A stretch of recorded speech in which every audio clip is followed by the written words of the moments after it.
Hello, everyone. This is Carol Dimitrov, and I'm with NCGR Las Vegas Stargazers. And tonight we are thrilled to have Stephen Poplin with us. Stephen is going to be talking about rectifying a chart. And he talks about fine tuning and how one may have a birth certificate with an exact time on it, but did the nurse jot down the time between emergencies or even after a coffee break? So, getting the exact birth time isn't always a priority for a quick natal reading. But if we have twins, or if there's an ascendant is in the last or the first degree of a sign, just a few minutes will give the native a different rising sign. As for an accurate Astro Cartography chart, one could be hundreds of miles off. So this interesting technique really does come in handy. So Stephen is going to give us some really great ideas on how to use this technique and how to calculate this easy method. Stephen, many of you may know him already, but he has received his BA in philosophy and his master's in humanities, comparative religions, and utopian philosophy from Old Dominion University in Virginia. He is a professional astrologer since 1981. He was the co-director of the Astrology Institute West near San Francisco, California in the 1990s, and has been past president of local astrological organizations, NCGR in Virginia Beach and Washington, D.C. Stephen has also taught cultural symbology at Hafen City University in Hamburg, Germany, where he attained the Germany federally recognized complementary psychotherapist designation. He has studied symbology, comparative religions, mysticism, and altered states of awareness. He considers himself a neotheist, contemplator of the cosmos with a practical eye on human evolution. Stephen has decades of experience in astrology, regression, tarot, family patterns, and past lives. He has also authored Inner Journey, Cosmic Sojourns, Volumes 1 and 2, Synthesizing Case Studies, Soul Lessons, Karma, Life Between Lives, and the Edgar Cayce Philosophy. And with that, Stephen, it is all yours. Thank you, Carol. So nice to be here. Thank you, Las Vegas Stargazers, for the invitation. And yeah, it's really great to not only prognosticate and enjoy our craft and to look at the stars or look at the one's horoscope, but yeah, you do need to have an accurate chart, and that's what we hope to attain. Here, this one interesting image from 1533. Just pointing towards basically the astronomers and the astrologers with hundreds and even thousands of years, methods, methodology, techniques, instruments, and so forth, because we want precision. We want to know where things are at and when. And I recall quite a few years ago, there was a friend of mine who was getting into astrology, and he was naturally mathematically inclined. He happened to be an Aquarian. And so he got the degree and minute and second down in his calculations for the rising signs and so forth. But as far as I was concerned, if it's not rectified, so what if you've got it down to the second? I mean, it has to be an accurate time, not just mathematically.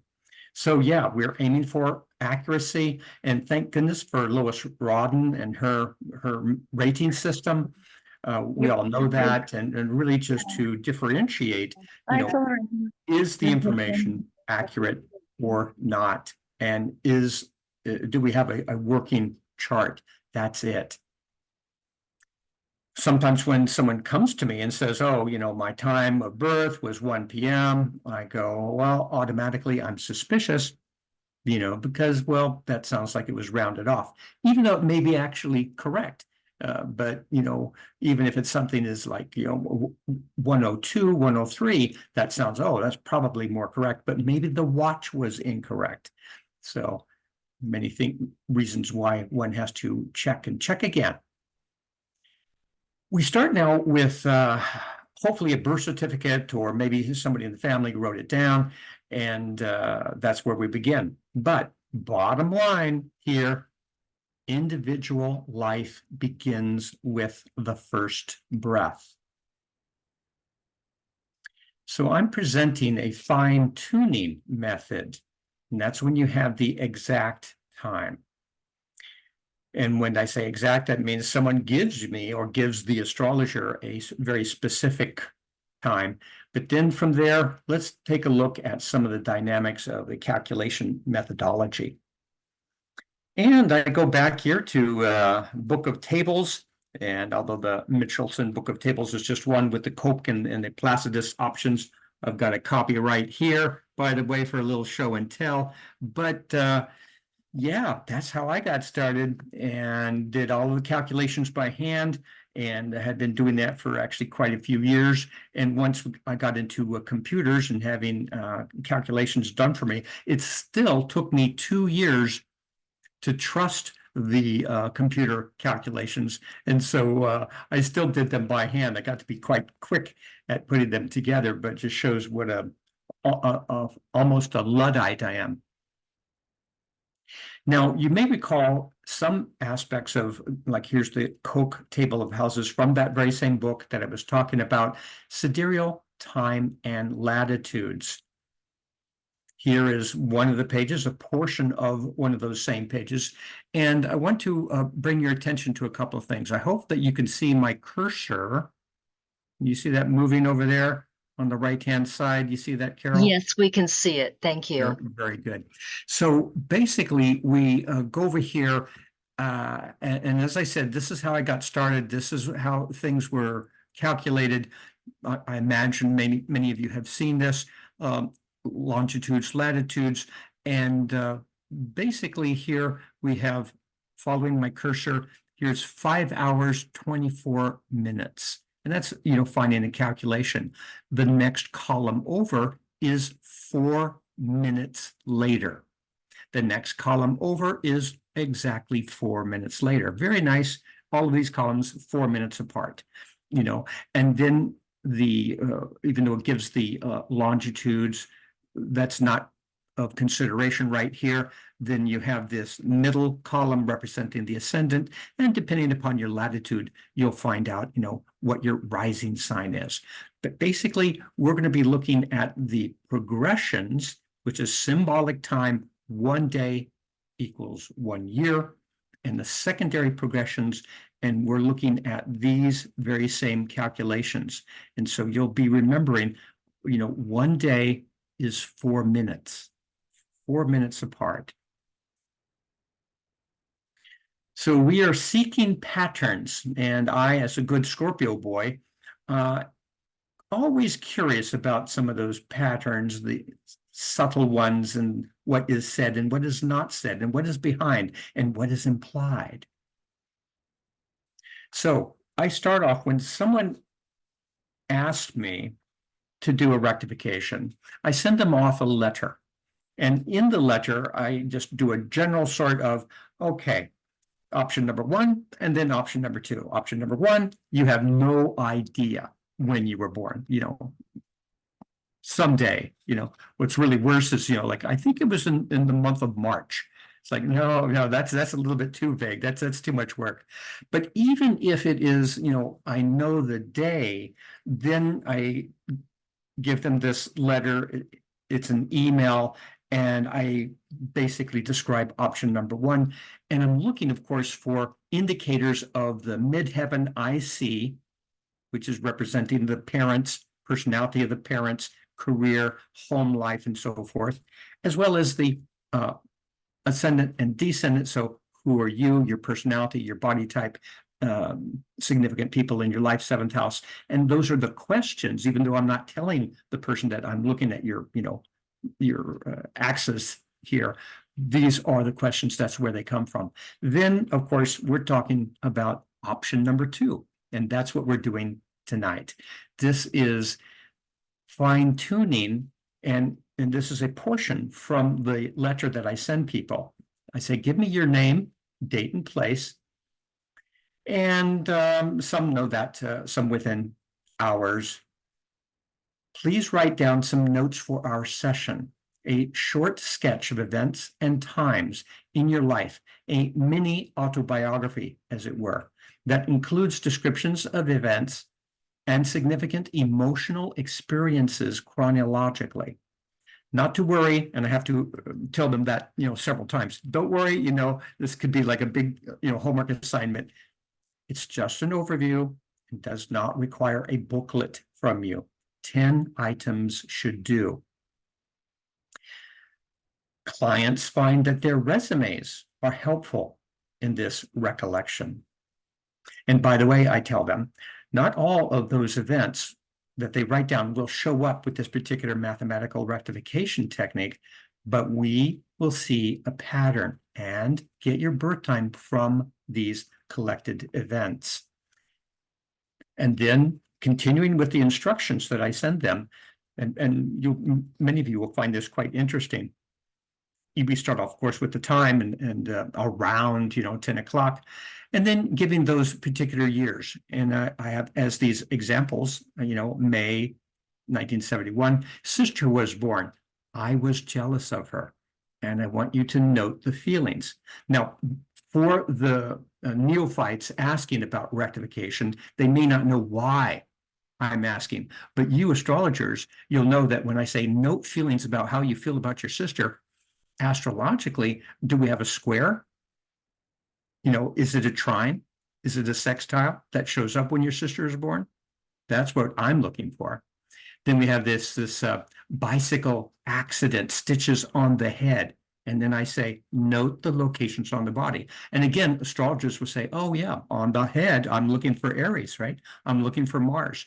Or if it's, it's in my shins and my ankles, I'm going to be looking towards Aquarius. I'm looking for Uranus. So that's the, behind some of these different questions, I'm asking them to pay attention. Crush on a classmate. I began playing piano. Automatically, some of you might think, boy, that sounds Venusian. And, again, my people don't know that that's it, but yeah, that's what I'm looking for. Grandmother died in December 79. Didn't know her very well. Notice connections or feelings. Okay.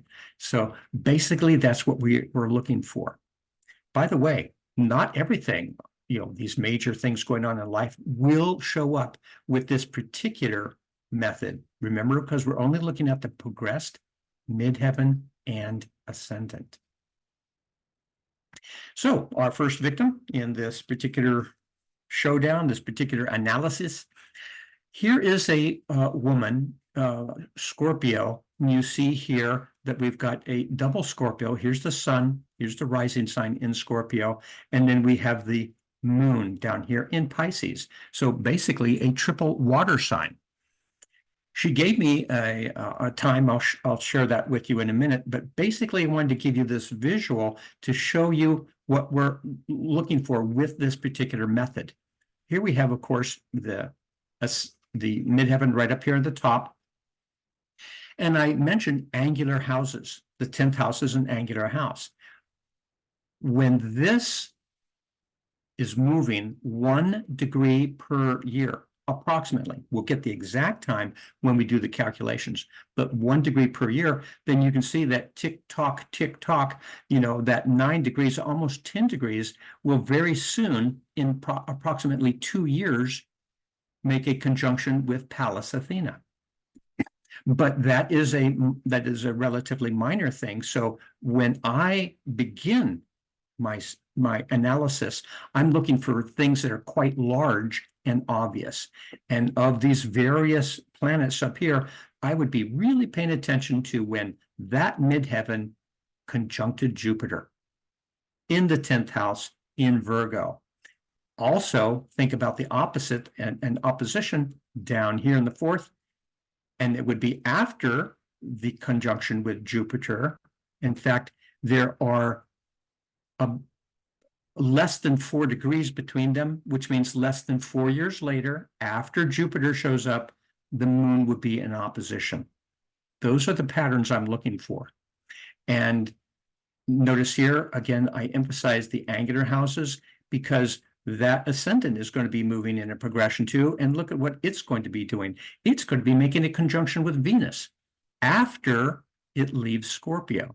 When the progressions go into another sign, very likely there's going to be some important things going on.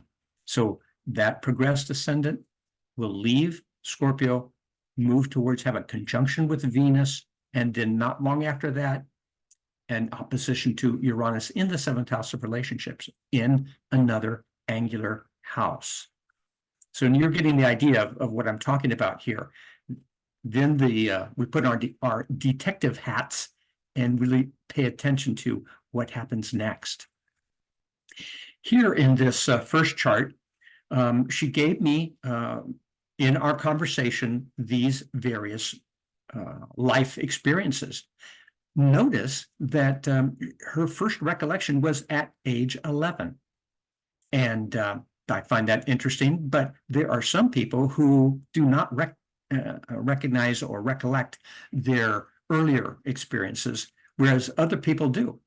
I'm a little bit surprised with her, or maybe she wanted to like ignore some things because she's a triple water sign. So I would think that she probably would recall those earlier things. But basically that doesn't matter. And that wasn't what I asked her to do. I said, give me a few different options. And so this is what she started with.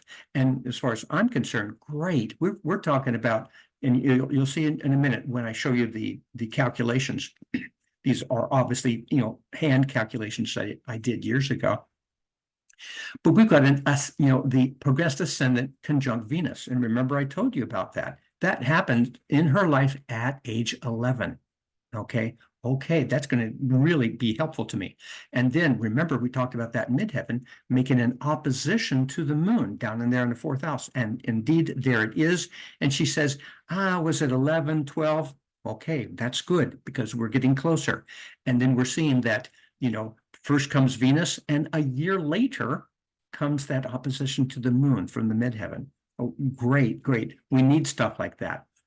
Then at age 14, the progressed ascendant made a semi-sextile to Mercury. And some people might think, well, semi-sextile, what is that? I have found it many times when someone is being introduced to something new. It is brand new territory. And in this case, Mercury, representing the mind, representing ideas, I believe that you can all see that, she started learning Spanish.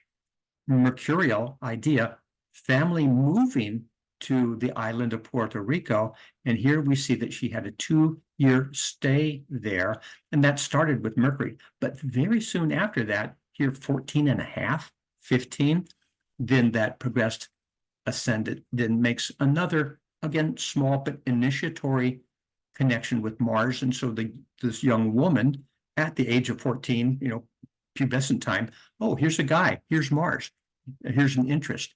But even more important than that, here is a trine with Pluto.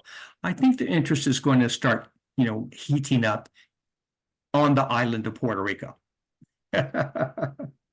And indeed, that's what happened, because right after that, at 15 and a half, and now we're getting more specific in the conversation that I had with her, 15 and a half, then that progressed ascendant makes a quincunx with Saturn. And boy, did the parents not like what she was doing. And that's showing that, they were, on opposite perspectives. By the way, one of the things I think about with a quincunx is just a difference of personalities, a difference of approach, a little bit like the odd couple.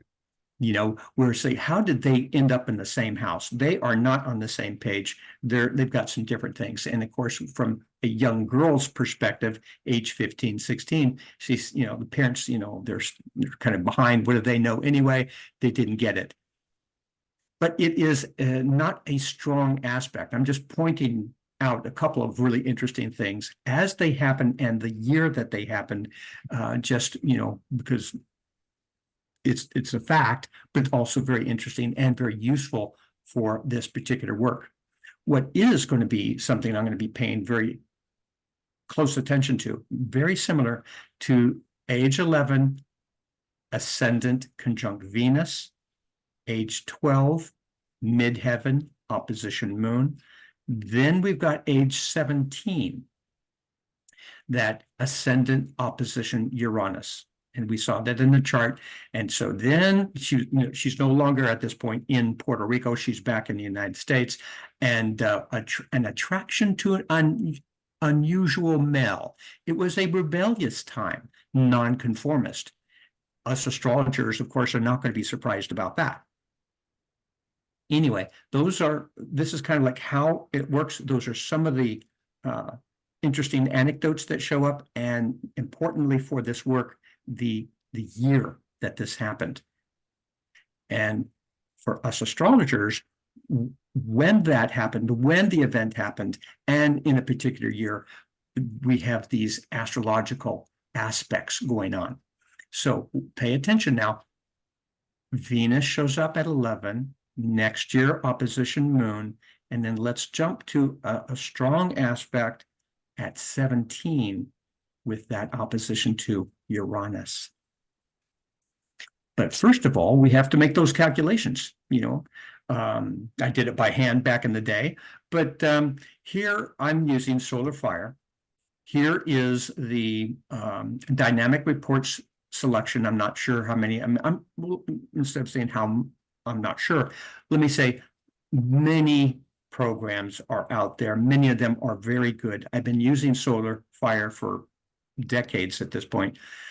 And this is just an example of things that I'm looking at to make the good calculations that's going to give us the information that's going to help us to move forward.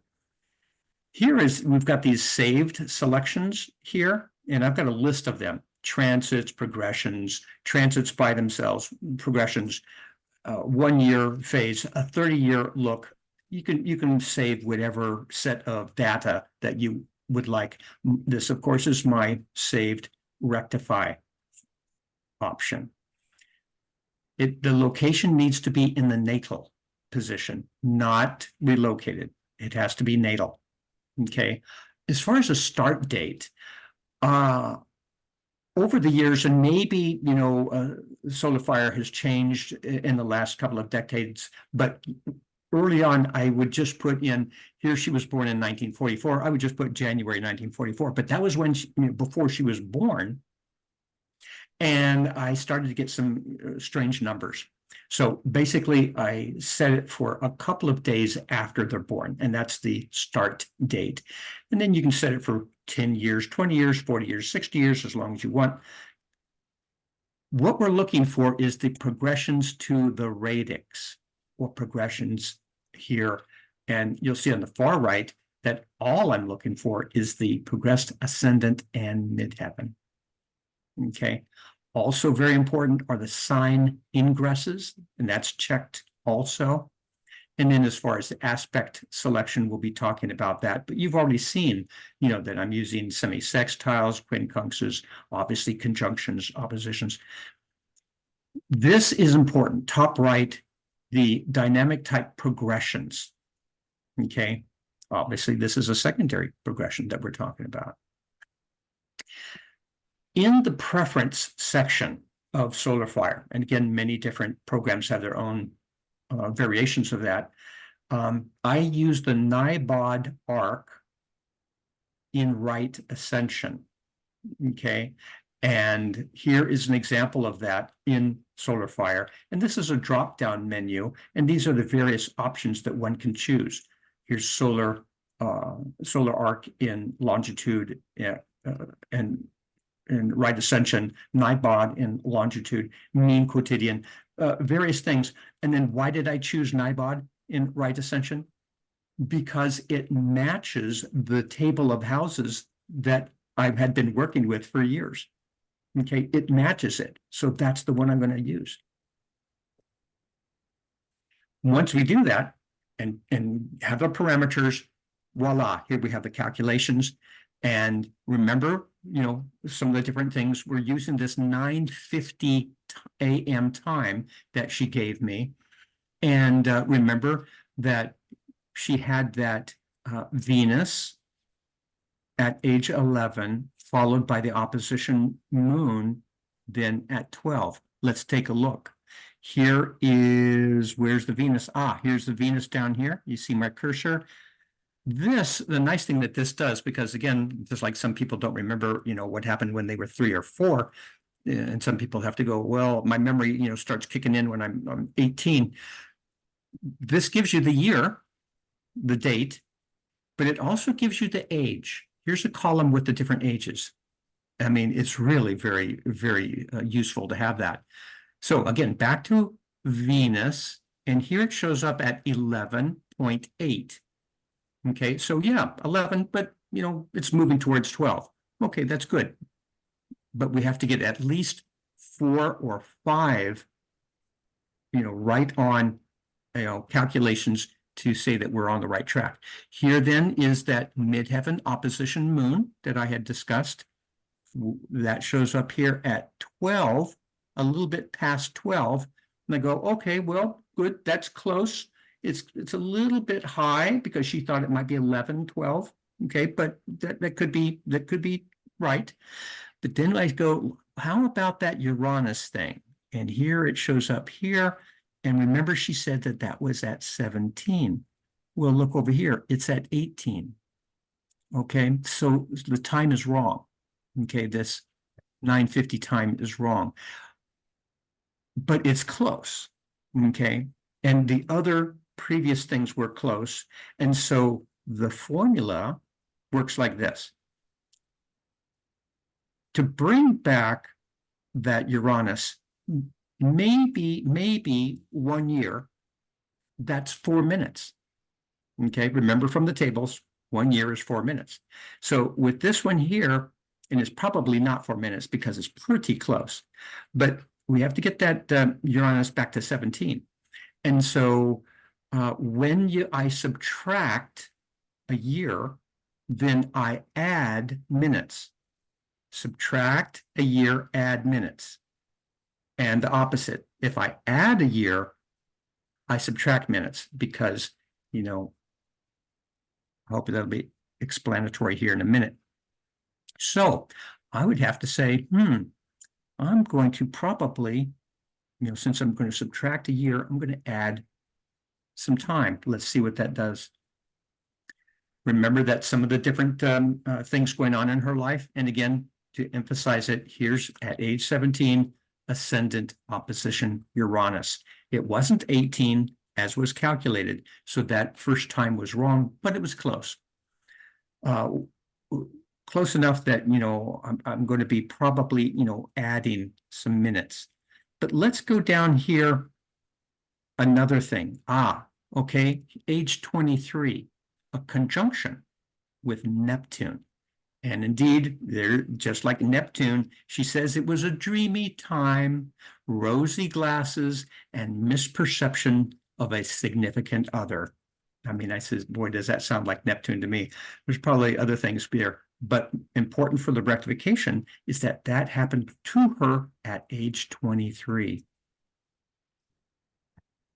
Here, I made a slight adjustment, and let me look at age 23. Oh, look here, 22.8. Here is the Neptune. And again, that fits in. I go back to the Venus. Venus is now at 11, as she said. And then the moon is just shy of 12. So again, this would be her accurate chart. It was just a slight change. I added 3 minutes. I want to point out a couple of different things about her chart, and this is now her rectified chart, 953. Remember when she went off to Puerto Rico at 15, and that Mercury was involved with learning a new language. At the same time, Pluto made an aspect, and Pluto is in her 9th house. Interestingly enough, it's in an intercepted sign.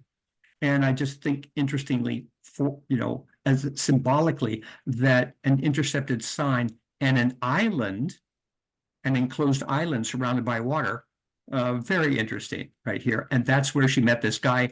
And yes, things got heated up. She was quite happy, and her parents were not.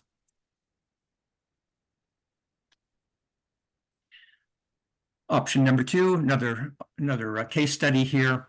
Here is a man who showed up to me in his 40s later on, and he gave me his birth time here. And I wanted to point out just a couple things just to give us a feeling of things that we're going to be looking at in general, remembering that, again, those angular houses, this midheaven is what we're going to be paying attention to. It's going to be approximately 1 degree per year. And here it is, about 21. Remembering that this is an approximation, so I can eyeball it and say, okay, so around age 9, it might be different, but I guess that midheaven will change signs. It will go into Aries. I'm going to be expecting something when that midheaven goes into Aries. Then this angular here, this is going to be a lot more busier, because very soon we're going to be having that progressed ascendant making a conjunction with Mercury. Well, that's going to turn the brain on. Then it leaves the sign of Cancer, going into Leo. And in this man's chart, then very quickly, because it's 0 degrees 20, as soon as that ascendant going into the fire sign Leo, and he then starts to really blossom, his sun is conjunct right there. I'm going to be expecting some things associated with that. I made a little note here. He comes from a Catholic family, and you're going to be seeing that here with the moon in Pisces in the 9th house. Pisces is up here, opposite in the 4th house of the family. We've got Neptune in Virgo, and it's not too far away from Ceres in Virgo in the 4th house. Also in the 4th house is Libra. The whole sign of Libra, it's also intercepted. And where is Venus? It's up here in the 12th house of religious institutions. I mentioned that, and I didn't know that coming in, but this is like a leg up for all of you guys. I'm going to be finding that there's going to be a religious inclination with this fellow. Here he gave me the time of 4 o'clock. Okay. And I start with that.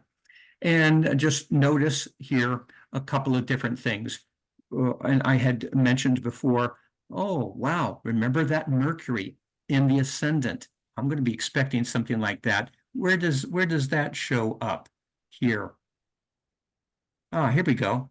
It shows up here at ascendant conjunct Mercury, and that shows up at 19, age 19. Okay, I'll be paying attention to that. Then I had mentioned, oh yeah, how about when it left the sign of Cancer and went into Leo? That shows up at age 21. But is that true? That's just the calculations. I don't know if that's true. Let's find out. Here now we have his actual experiences, and his memory is really quite good, and he's got a Cancer rising. So no big surprise about that. He even told me about, when he was age 1, his grandmother lived downstairs. Well, that may not be a recollection, but, it's a fact in his life. Again, very quickly, all of these different aspects are going to be significant for not only ascertaining the correct time, but also learning more about the influence of planets in one's chart and the development of personalities. So for various reasons, it's quite interesting. So here we have even at a very young age 4, the midheaven squares Venus. And he had a cousin, and it must have been like peekaboo in the bathroom. That's what he was talking about. But remember, he's a Catholic boy, so he might be just overly curious just to do something else. Remember, I had talked about when the progressed midheaven went into Aries. Well, eyeballing it from that chart, that probably is not correct. it shows up here at age 6. Now we've got that. And why would I say that? Because he changed his personality. He got into an Aries kind of dynamic, and then something happened in a midheaven IC issue. His grandmother died, and that was the one that was close to him. That was from the aspect at age 1 with the moon up there in Pisces. Probably a very close and maybe a sad thing that happened. However, you know, his midheaven went into Aries, and suddenly he was the leader of the local boys. But unfortunately, he broke his arm that same year, age 6. Will I find that? Let's find out. Okay. But remember, I'm looking for a couple of different things, at least 5, 6 things, and they have to be right on and also in appropriate distance in time to each other to match the calculations. Here we have these aspects here. And so here we have, again, with the ages. Here is the moon that he talked about here, the mother, even, you know, at age 1. Well, okay. But then I was talking about age 6. And well, let's go back a little bit. He was talking about having like a little infatuation with his cousin. And so we got a square to Venus here. And look, it's 3.9. He said age 4. There it is. This is a 4:08 time. I've already changed it here some minutes. And age 6 is when the midheaven went into Aries, and that's when he, you know, got out and got more aggressive and was the leader of his boy club, I guess. But that's when he broke his arm. He had to have a 1.5 years worth of therapy. And look, we've got a trine with Pluto in the first house when he was undergoing that therapy for a period of time. That seems to be fitting this chart. I go down here to a conjunction. I'm looking especially at the beginning. Then I can get into the smaller aspects later, but at the beginning, just to like a good analysis here. Okay, conjunctions, squares, oppositions. And here we have a ascendant conjunct Mercury. I had pointed that out before, and that shows up here at age 17. We go back here, and what was happening at 17, he was graduating from high school, and he went immediately into college. Mercury, the mind, also things written down, certificates, diplomas, you know, an intellectual sort of thing. Then still age, you know, now we're getting into 18, we have got a midheaven trining Mars. And at this point, he's in college, and he says, I've had a very good friend in college. So, okay, good. We're onto something here. Okay. Very interesting, very unique. Soon after that, still in college, age 19, he has a powerful religious experience. And then at 20, he joined the Jesuits, remembering that he, you know, started off here with this Catholic family. So no big surprise about that.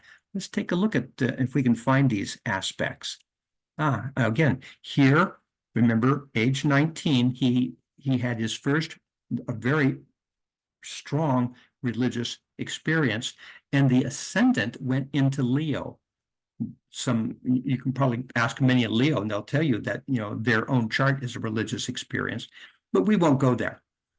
Let's just talk about what happened immediately was that it was an ascendant conjunct Sun.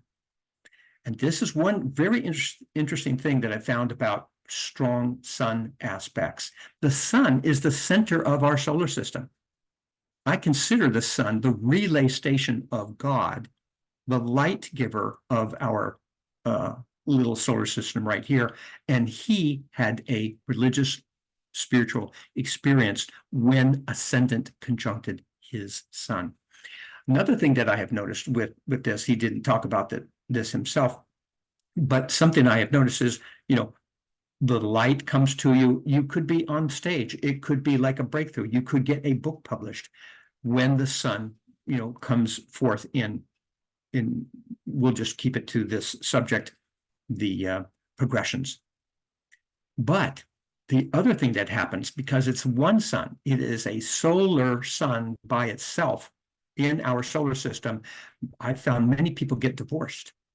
They are by themselves. They are shining their light. They're in the limelight, but they're on their own.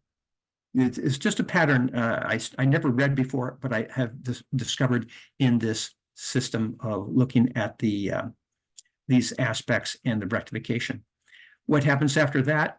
And you can see here that it's at age 20, according to this, altered time. I just added 4 minutes. And the nodes have a conjunction from the midheaven to the north and south nodes. And he joined the Jesuits. Here we are back to this now corrected chart. This is the chart that has been working. And I wanted to point out a couple of different things that perhaps one wouldn't normally see. Here, when the midheaven went into Aries, I can't look at that chart and I say, oh, you're going to break your arm. No, I would not have guessed that at all. But the midheaven went into Aries, instigating or stimulating the ruler of Aries, and that is Mars over here in Leo, 12 degrees squaring Jupiter exactly 12 degrees, and Jupiter is the ruler of the 6th house. And Jupiter is 1 degree away from Saturn, and he broke a bone. Okay, so I find it very interesting. Again, I would not have guessed that, but this is what happened. Okay. Now, another thing that's very interesting brings us back to the idea of the interception again. Remembering already that he's Catholic, he has a religious experience, and then he joins the Jesuits. He joined it exactly when that midheaven aligned with the moon's nodes. The whole sign of Aries is intercepted. And when I think of the Jesuits as an order, it is a separate, put aside subset of the Catholics. And that's what we're talking about here. And since I met him quite a few years later, he was no longer a Jesuit. So it was just a temporary thing, but I'm not surprised that he was really focused, probably from a past life. Some people pay attention to the nodes. South node is where you have come from in a past life with certain dynamics. North node is what you're trying to work off here. I have found that over the years to be quite interesting and even useful. We've got some bonus material with this ex-Jesuit. And now we can see something really more ideal, the calculations right next to the actual experiences.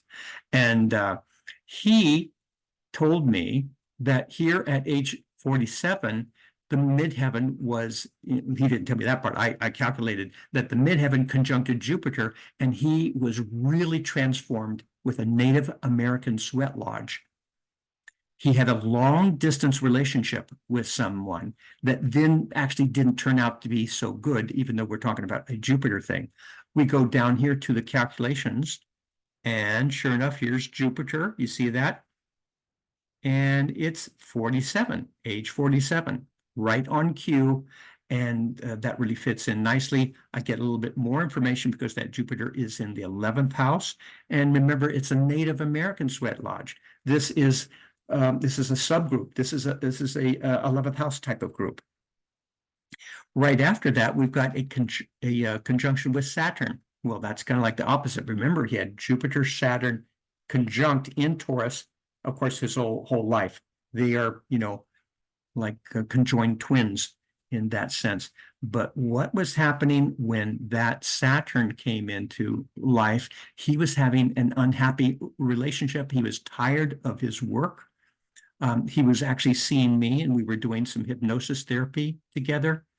And he was seeking to get out of the pressure of his work environment right there. Because remember, it was right next to Jupiter. He was probably wanting to have like a Jupiterian lifestyle, but Saturn was always right there. Then, age 49, 50, that long distance relationship got further strained because she got pregnant and then they had a child. He's now, pushing 50. So how does that show up? Here we have over here, guess what? Ceres. And I have found Ceres oftentimes, I mean, this is the mother energy here with pregnancy. Here it shows up as a sesquiquadrate. I would not have seen that coming, but it shows up right on time.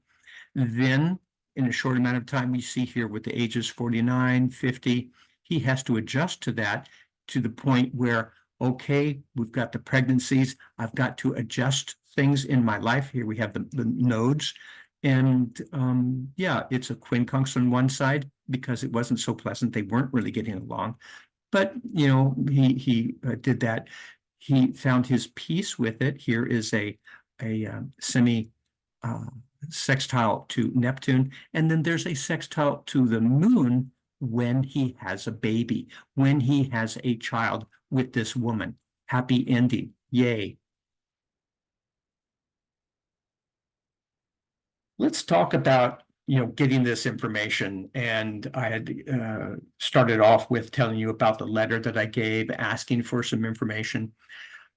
We have a couple of different ways that we as astrologers can work with things. The client can give you a list of this happened at this age, this other thing happened at this age. They send that to you, or you can do it in a conversation on phone, or they can just send it to you, in a text or an email. And then option number one, you can take your time as an astrologer, back and forth, adding minutes, subtracting minutes, making sure everything is right, and that could take an hour, could take 2 hours, just like calculating and weighing things, the pros and cons.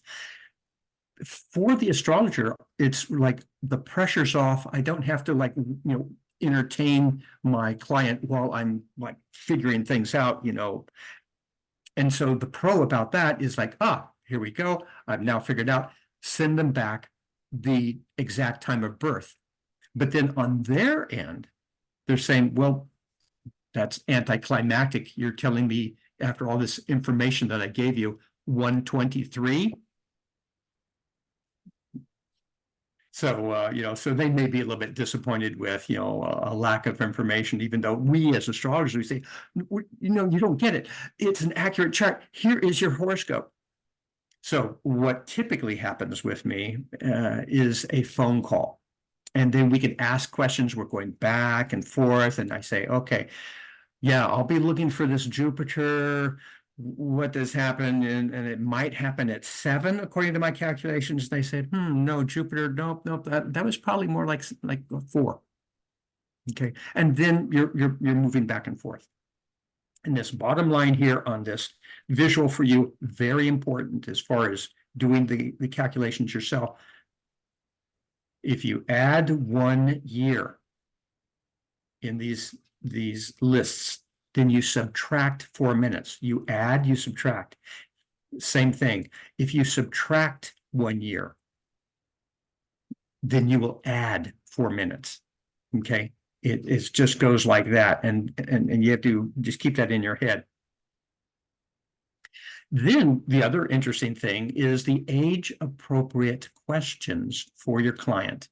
And Venus coming into someone's life at age 7 is not going to be the same thing of Venus coming into your life at 22 or Venus coming into your life at 67. It's still Venus. It may be still conjunction or an opposition or a trine, but depending upon one's age, one's phase of life, you're going to be asking your questions a little bit differently. You're not going to be, asking the 8-year-old, oh, so I can see Venus. Did you get yourself a hot romance? No. This was playtime. It was like I started, playing the violin in the high school, no, in elementary school. So just remember, we've got these age-appropriate associations with the planets. And the cool thing about that is, as we get older, as we develop, as we mature, then again, the planets have different conversations with us. I find that very interesting. Notice this bottom line. Note, all planets can appear as people, phases, interests, challenges, environments, inspirations, and lessons. All planets can do that. Here we go with a hand-calculated chart I did in the day. This is the second female, and this is a doozy. Notice I say progression years of the planets. You see here I did this thing. You can have your solar fire or program calculate this, but I just did this early. For instance, Uranus was retrograde when she was born, and then at age 4, it went direct. Same thing here with Saturn. At age 22, it went direct. That's not going to be something connected specifically to this subject on rectification, but I do find it interesting, and you will find important dynamics happening with those years, with those directions. Okay, here is this second female, and she is an Aquarius with the Capricorn rising, moon over in Leo. She is a charming hairdresser, very stylish, trim, nice coif, of course, and an attractive woman. I met her, I think she was in her mid-40s when I met her. And so here is, again, thinking about those angular houses. I'm going to be paying attention. It's going to be quite early in her life, if this time is correct, that the progressed ascendant is going to make that conjunction with Mercury. I hope that the little brain starts, jumping into action at that point. Then we go a little bit further on just with that progressed ascendant, and we've got the nodes. Here's the nodes, 6 degrees. And then right after that, 1 degree away from the nodes, we've got Pluto over in the 7th house, associated with the moon's nodes. I've already mentioned that, and I'm a hypnotherapist that, I specialize in past life regressions and the life between lives.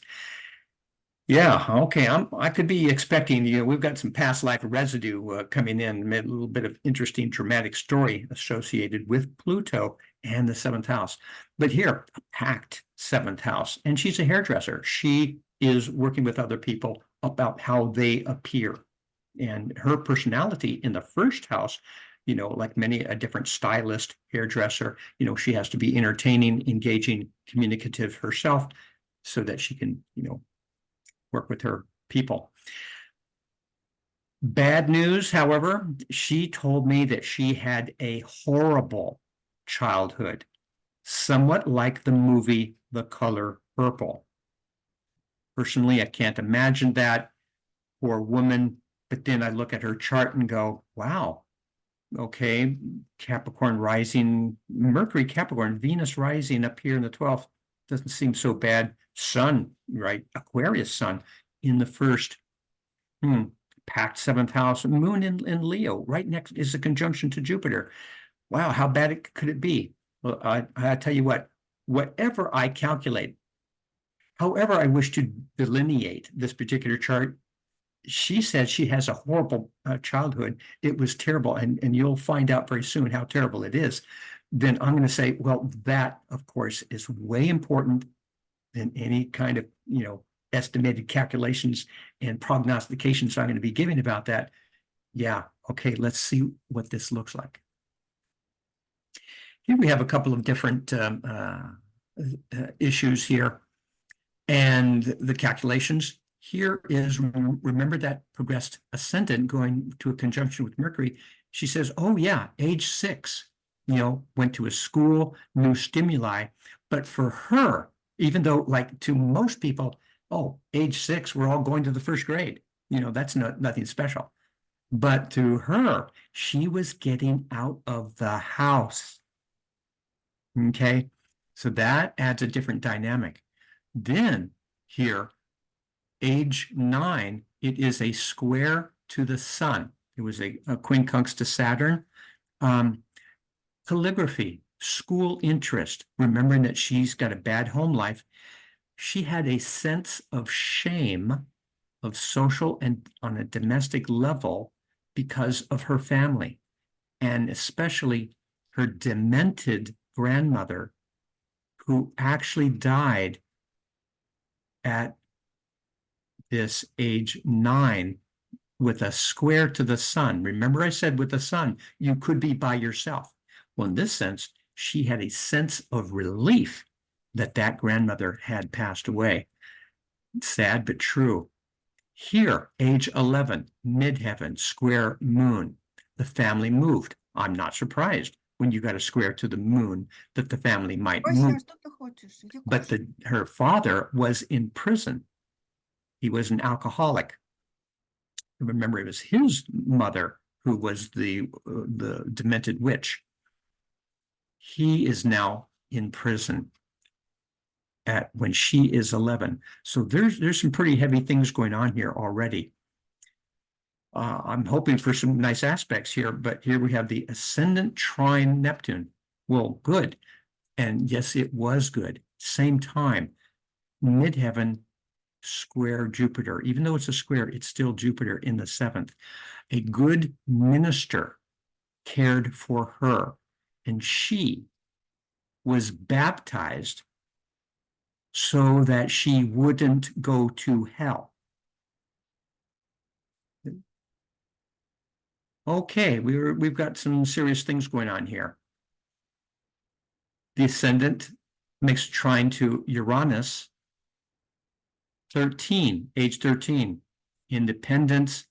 Then she became godless. She was running away. So that, a happy Neptunian time did not last very long, especially when Uranus comes in. And of course, you're going to be rebellious. But we've got some dates now, age 13. I hope you're sitting down for the next one, because age 15, the ascendant then made that opposition to Pluto. The notes that I have here: sex, alcohol, runaway, wild. She lost her virginity the year before. She was gang raped, drugged, and at 16, she was imprisoned in this sexual trap. My oh my, what might that look like here? Here I've got this 640 time, and we've got a couple of different dates that we're looking for. Remember, she was so excited, when that Mercury was there, and she was age 6. Here's ascendant conjunct Mercury. But I've got this calculation with this 640 time. It's age 2. It wasn't 6. Okay. That enough makes a question mark, but I have to see 2 or 3 more of these off, and hopefully with the same distance of time with each of them. It actually happened when she was 6. The calculation here for the time of 640 is that it was age 2. It's 4 years off. Let's look a little bit further. Again, here was that square to the sun, and then a quincunx to Saturn. And remember, that's when her grandmother died. That's when she was happy at school, and she was at the same time feeling a sense of shame, recognizing that Saturn is in the 5th house. And this calculation says that happened at 5. Well, we know that that actually happened at 11. So again, we've got now a discrepancy here. The Neptune thing, in which she had the very good minister talking with her, that is calculated here at age 9. Again, that doesn't fit. It actually happened at age 12. But now we've got something consistent. It's a consistent number off. 9, 10, 11, 12. It's 3 years. 3 years off consistently. Okay. And is that going to show up with this evil Pluto? Let's take a look. Here's that, again, ascendant opposition Pluto. It shows up here at age 12. Well, we know that's wrong because it happened at age 16, but it's still consistent. It's 4 years off. I would have to add 4 years, which means I would subtract 16 minutes.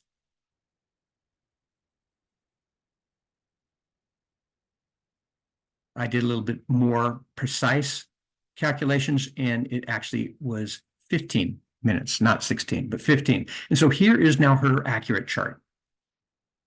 6:25 is the time for her, and this then makes something a little bit more obvious. We've got Scorpio here on the midheaven, and it is now squaring the Pluto nodes. And so we have got basically a T-square happening here. The opposite here with the south node in the first house, almost like an arrow pointing towards her.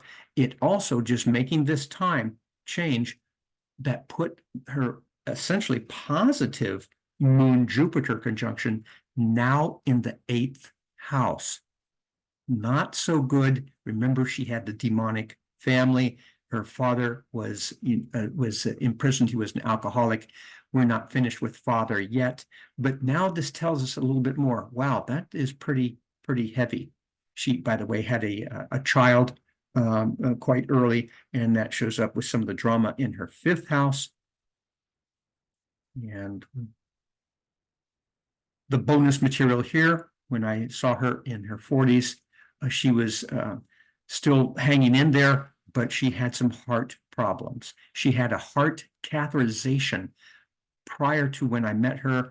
It was, I started these aspects here at 41. So it was either 39, 40. Now this is an accurate chart now, but 39, 40 heart catheterization, let's see. Here is the ascendant square Mars in the 5th house. What age? 39, pushing on 40. And so that fits in perfectly.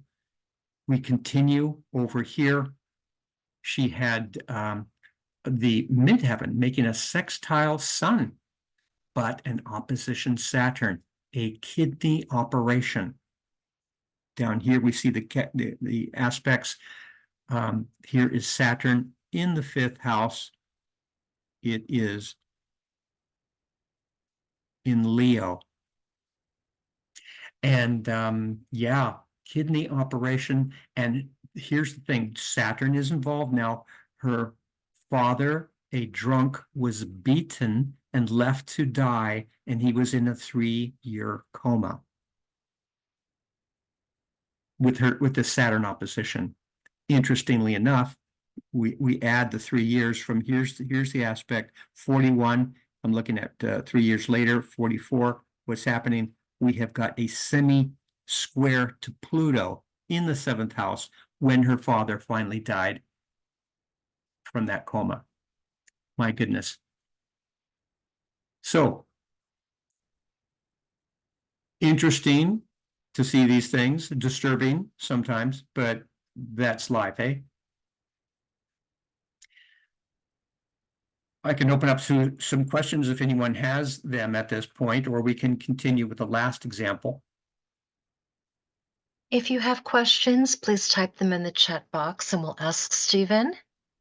Stephen, right now I don't see any. Okay, good. Thank you. They're probably either asleep or mortified.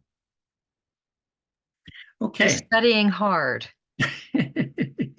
Keeping them on their toes, I hope. So here is the second mail chart. This is the aspects that I did notice here at the bottom. I had that Mercury that was retrograde when he was born, and at age 10, it went direct. Very interesting, something that may show up in some of the different things that he will be revealing in his chart. Here is the chart here. I have a 3:30 time. And we've got a double Capricorn. Not only that, but a new moon. The moon and sun are just minutes apart from each other. So definitely a brand new moon. A fellow who was born into another religious family, not a Catholic family, but into kind of like that old time religion up there in the hills. And so a little bit of hellfire and damnation going on here. But here is Pisces in the midheaven and Jupiter in Pisces conjunct. Okay, he is a family of ministers, his father, but also his sister is a minister. He became a minister. So it's right up there. And here's Jupiter, talking about his career, as well as, what his family did is religion. As far as the hellfire and damnation, ninth house, again, one of the houses of religion. Here's Mars, exactly opposite Pluto in the third house. Yeah, you better fly right, young fellow. So that's one interesting dynamic.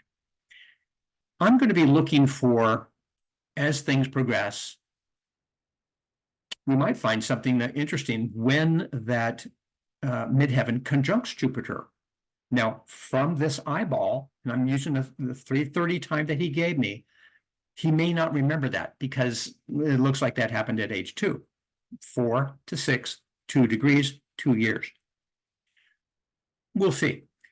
Then the ascendant, here's at 26 Gemini, and by the way, the number 2 shows up strong in this fellow's life. He was married twice, and so sometimes that shows up, especially on this particular angle here, first house, seventh house of partners.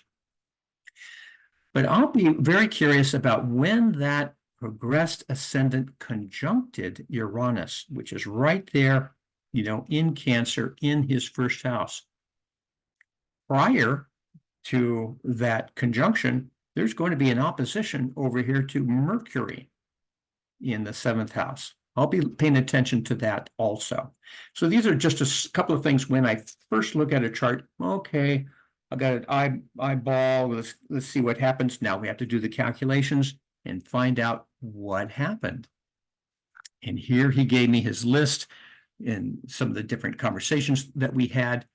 And sure enough, I thought it was a little bit early, but he had a recollection when the midheaven conjuncted Jupiter, and he was living over on the East Coast, and he had a special trip to California. Yeehaw! Jupiter, California, Jupiter, Pisces, and seeing a way different world. Who knows? He didn't give me any details. Maybe they went to Disneyland or something else, seeing the Pacific Ocean. I don't know. But he was excited about that trip to California. It happened at age 4. And so this is, remember, my calculations figured out later, but I didn't know it at the time. But, that shows up not at age 2 that I saw in that original chart. It happened at 4. And that's okay, but it's still rather young. I'm a bit suspicious about these younger recollections. What else happened? Okay, here we have the age 8 ascendant square Saturn. Oh yeah. Okay, the parents got divorced at age 6. Then they got back together at age 8. He was disciplined at age 8. This, of course, with a square to Saturn. He was held back a grade. Saturn mortified at something like that. He had to make up for it, and he did. And luckily, the stars came in handy. Age 10, 2 years later. Remember that we're paying attention to numbers. 2 years after he was held back in grade, the ascendant then makes that opposition to Mercury. And I said, oh yeah, we're paying attention to Mercury. Notice here that here is progressed Mercury conjunct Mercury. Remember that first chart I said, oh, that is when Mercury goes direct. Okay. In fact, it must have been more direct. It conjuncted itself. So it was probably direct at 5. But what happened with this Mercury time? Socializing more. He had a very helpful teacher in writing and reading. I mean, is that Mercury? You bet it is. That happened at age 10. So let's take a look at some stuff. Mercury age 10, Jupiter age 4. Let's see. Here we have the calculations. He gave me that 3:30 time. I'm looking. Here's Jupiter. It shows up less than 2. It did not happen at 2. It happened at 4. So it's maybe at least 2 years, maybe more. Let's see. We have to find a couple more things that fit in. Here, that square to Saturn when he was held back in school, that shows up here is the calculations at 6. We know that didn't happen at 6. It happened at 8. Okay. But then the magic Mercury, and then when his, the light bulb goes on, that was age 10. Here it is. The opposition to Mercury in the 7th. Here, the calculation is 7. It's wrong. The time is wrong. It happened at 10.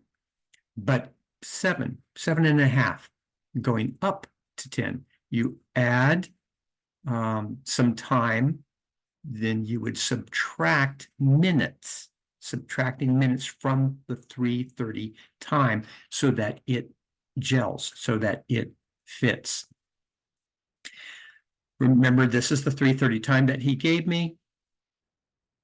One extra thing that he had in his information, and I was saying, well, I wonder what happened when this Uranus was aspected. Here at Uranus, he had psychic awarenesses. Also, they turned scary and even got demonic. It is Uranus in Cancer here. And remember that he already had been programmed with religious upbringing. So anything that might be a little bit different might be misconstrued. Or maybe he really was automatically psychic during this time, because Uranus is a psychic planet, and maybe he was seeing ghosts. I don't know, but he was quite young. He was age 14. The other thing that happened at age 14, this is very Uranian, he got involved with a black church. And some of that, again, old-time religion, but not his family's religion. It was a black church, and they were singing and they were feeling the Lord. But an ethnic dynamic in Cancer would fit that also. That happens at 14. I'm going to be paying attention to the age 14. Back to what we saw before. And guess what? Age 14, that's when the ascendant conjuncted Uranus. And he developed the sensitivities towards blacks and minorities. But his stepfather, who was actually quite a problem, left his life. He was freed, Uranian freedom at that point. Then, very soon after that, midheaven making a sextile to the sun moon. Remembering, sun moon are just within minutes of each other. So when one is aspected, the other one is quickly aspected in this new moon chart. And to me, it was like a slingshot. In half a year, 14 and a half, psychic things open, but kind of like scary stuff. He got a little taste of the wild side when that ascendant conjuncted the planet Uranus. And then the next year, thank the Lord, it was back to his double Capricorn, sun and moon. And then he went back to the safety of the family and good religion. And then he was, he was on the right track. And by the time I met him, he was still on that track. He's not going to be messing with that crazy stuff. He's going to, stay as a double Capricorn, still on a religious path, but with his feet on the ground. One extra thing that shows up here was that at 16 and a half, he met a woman, and they started playing around, and she got pregnant. And so what does that look like at 16 and a half? Here is that rectified time. I'm looking at the Uranus, and there it is, 13.9. So that's 14, age 14. That's when it happened. And then very soon after that, here's the 14. Here we have the sextile to his sun and his moon. And things went back, things were smooth again. He was back on track at that point. Here we find here that 16, age 16, going into 17, and a semi-sextile to Mars. And his testosterone started kicking in. He's getting curious about some stuff. That's when he met this young girl. And then we've got the quincunxes. Quincunx Pluto. Pluto, of course, wants to pull his pants down. And then the next thing we know, Neptune, which is in his 5th house, she gets pregnant. But now we've got an accurate chart. It's a 320 chart, and we could see all of that happening. Here is the 5th house of children, and there was an unhappy aspect. He was too young. He was just a teenager, but he stayed with that woman for 22 years. So that was his first wife. It started off, with a quincunx between actually both of them. Here is Neptune and Pluto over here. They've got a trine to each other. But experiment went into, okay, then I'm going to do the honorable thing, says the double Capricorn. I will marry in the 7th house. And then he became a minister. And the 7th house, especially with Mercury there, he's going to minister. He's going to help. He is going to give sermons. He's going to talk. He's going to counsel. All of that is right there in that 7th house, caring for other people. And then here that Jupiter, positive Jupiter in Pisces up there. Yeah, he is a minister.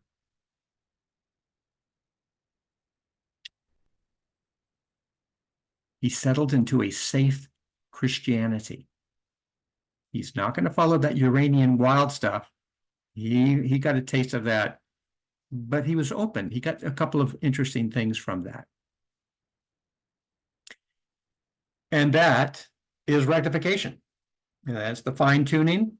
And here are some contact. I'll get right back with how you can continue to contact me.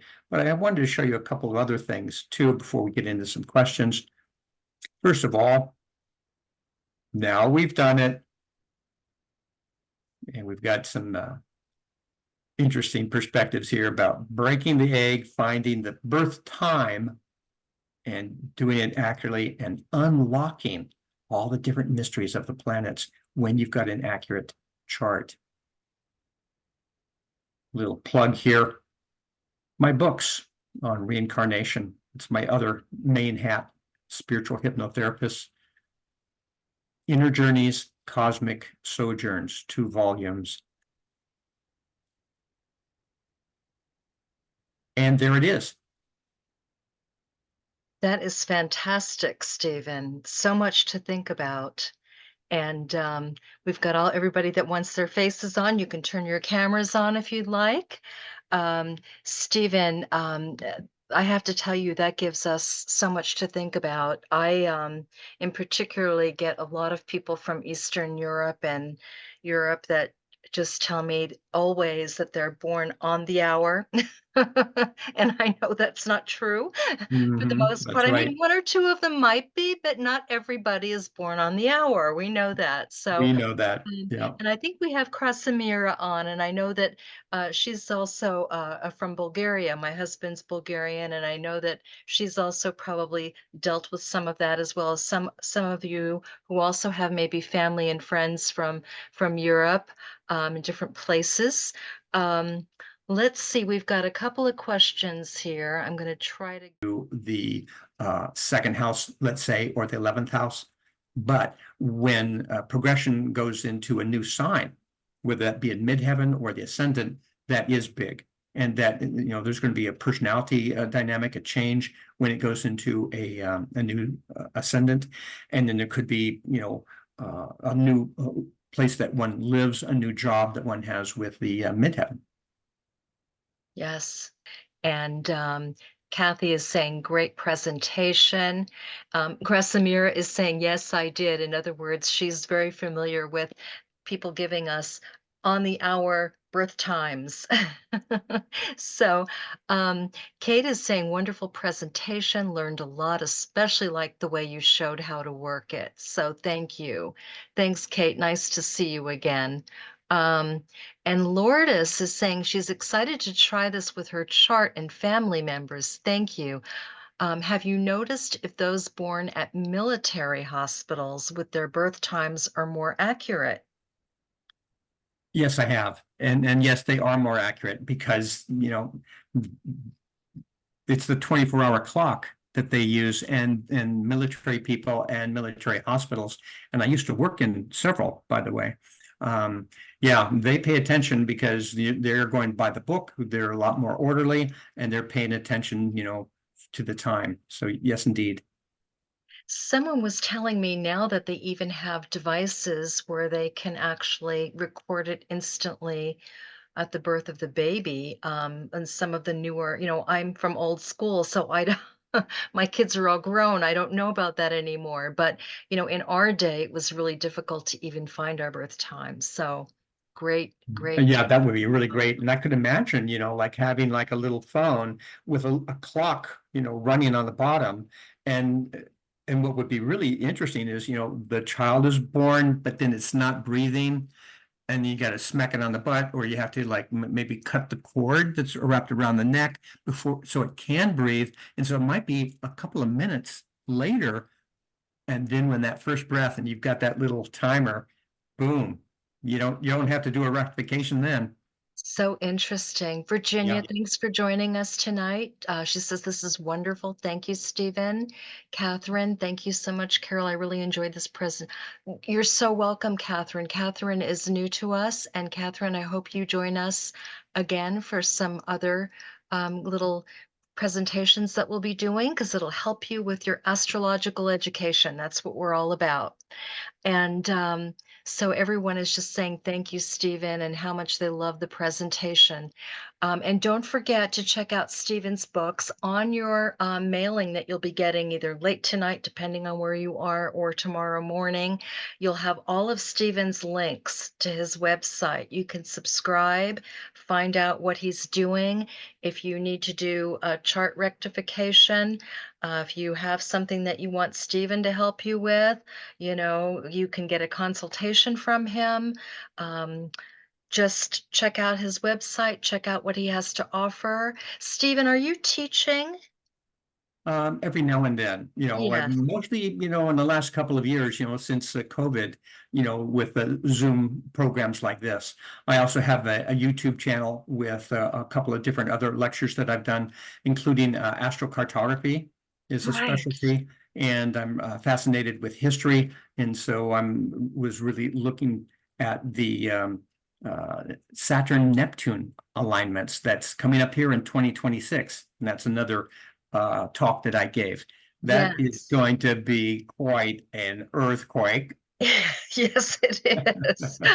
I don't know if I'm ready for all these transits, but we all have to go through them, right? So, Yeah, yeah, make the best, I guess. yeah. But we'll But hasn't it? definitely have to have you back. Yeah, good. And thank you everyone for joining us tonight.